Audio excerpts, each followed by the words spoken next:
Hello once again, watchers of good anime. My name is Nick Pell, and this is my review of Made in Abyss: Dawn of the Deep Soul. Now this is technically the third Made in Abyss film. The first two were compilations of the first season of the show, which is available, I believe, on both Amazon and Haidai, so check that out if you have not yet seen it.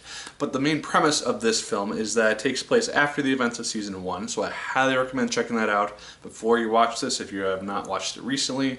Otherwise, you might miss out on some story beats and things which I did not remember when I went back and watched them, so watch that if you had the opportunity beforehand.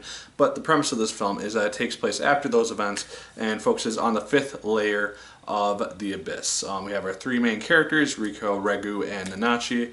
They have descended to this place, and it is the home of where Nanachi has escaped from, the facility which is doing these experiments on children to see what the effects of the Abyss and the curse of the Abyss are, and trying to ascend to this higher level. Now obviously the biggest focus for this film character-wise is going to be on Nanachi, because she has to face her past. She has to go back to this place which basically changed her friend and lost her humanity, and she has to face this person who has caused her so much despair.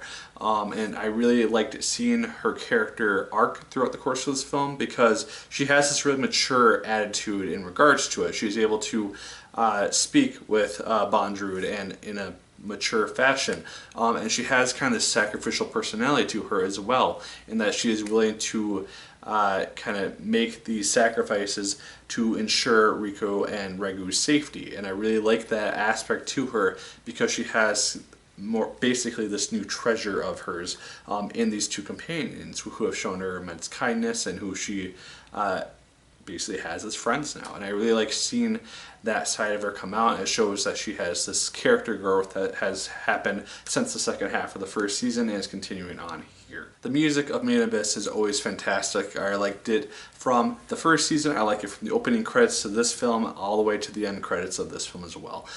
It just sounds amazing. It has this fantastical element to it which just elevates the show into a new level in my opinion, and I just really enjoyed listening to it the entire time. It just blew me away.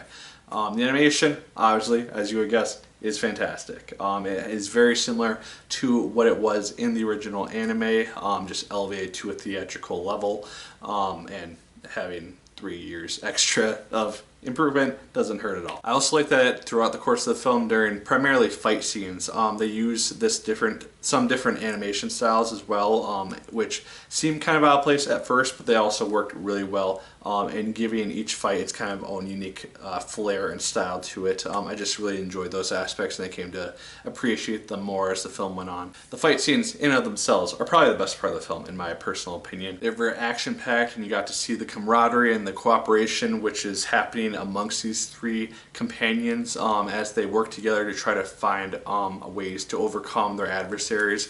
I thought that they just worked really well. It was very strategic, and they got to build on their experiences from the higher levels and incorporate them into their battle techniques, and I thought it worked really, really nicely. I also like Prushka as a new character. She is the daughter of Bondrewd, who is our main antagonist of this film, and she is a very innocent child in that she has been born and grew up in this facility, knowing nothing really of the world outside of it. And so when our three main heroes show up in there, she's just very excited and just wants to become an adventurer, and it's just a very fun, innocent thing to see. And obviously, Made in Abyss being a darker anime in general, you know things are not necessarily going to end the best in this respect.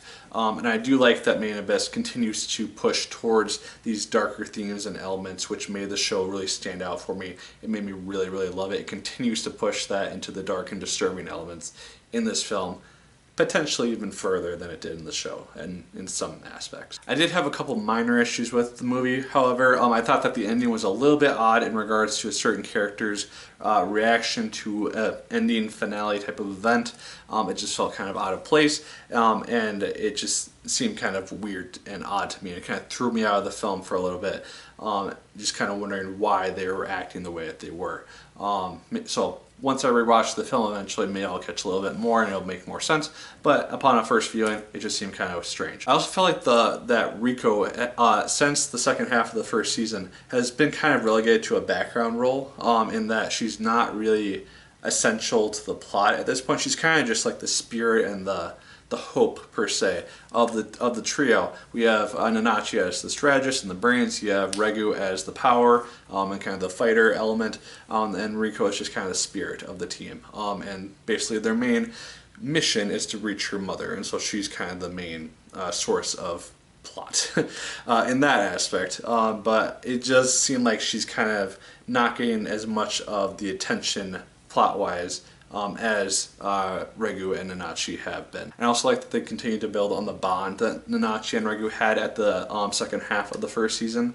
It's nice to see some elements of that revisited and referenced, and it worked really well. But yeah, overall, I really enjoyed Made in Abyss, Dawn of the Deep Soul. It was a really fun movie. It's a very good continuation of the story that the first season of the anime put forth, and made me very excited for whatever the second season entails, because it's going to continue on from this film, to my knowledge at least, and so I'm very excited to see what happens. I highly recommend checking this out if you've seen the first season, if you're a fan of the first season. I believe it's going to be available on streaming soonish, so if you aren't able to see it in theaters, you should be able to check it out shortly-ish, I don't know. But those are my thoughts on Made in Abyss, Dawn of the Deep Soul. Let me know your thoughts in the comments down below. Did you like it as much as I did? Did you hate it more than I did? Let me know. Like, favorite, comment, and subscribe once again if you so choose. I appreciate it immensely. And as always, my people, my name is Nick Pell. And once again, keep on watching.